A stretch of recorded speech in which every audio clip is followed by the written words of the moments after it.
নিজের ভাইকে কখনো শত্রু মনে করবেন না। নিজের ভাইকে কখনো হিংসা করবেন না। নিজের ভাইকে কখনো পর ভাববেন না। একটা গল্প আছে, এক ছিল এক কুকুর, এক ছিল এক গাধা। দুজনের মধ্যে প্রতিযোগিতা হলো আর কি, যে তুমি 5 গ্রাম কে কার আগে যাইতে পারে, গেলে সেই ওইখানে সেই সিংহাসনে বসবে আর কি, এমন একটা গল্প ছিল। তো গাধা আর কুকুর একসাথে যাইতেছে। আর কুকুর এক একটা গ্রাম পার করে, তার এক একটা গ্রামে গেলে তার শত্রু থাকে, কুকুর থাকে।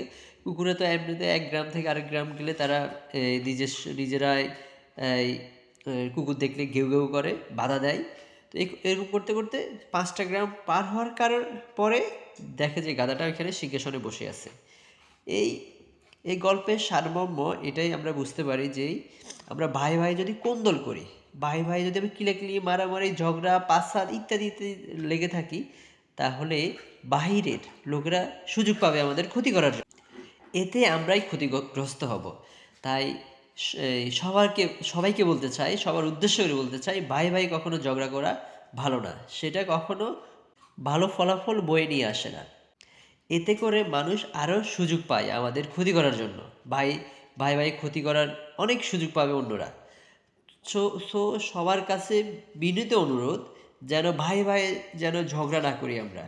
ভাই হচ্ছে রক্তের বাঁধন।